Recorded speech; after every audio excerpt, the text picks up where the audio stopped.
Hello guys, দেখো এখন বাজে রাত 1টা। আমার ছেলেকে 12টার সময় উঠালাম, বার্থডে উইশ করলাম, তারপরে বললাম মেডিসিন খা, ঘুমায় পড়, ঠিক আছে। বাট কথা শোনে না।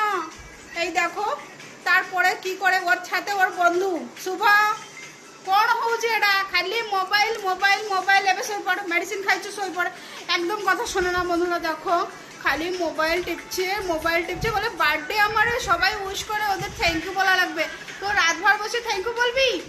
এই কি বলি আমি, দেখো দেখো কথাও শোনে না, ঠিক আছে। ওর পাপা থাকতো তো ভয়তে ঘুমাই পড়তো, বাট জানে পাপা নাই তো বদমাসি, রাত ছাড়া না ঘুমালে কেউ বলার নেই। শোনাই শুভা শোইবু কি নাই তুমি দিটা শোইবু কি নাই কত শোই পড়ে, ঠিক আছে। কথা শোনে না বাচ্চারা।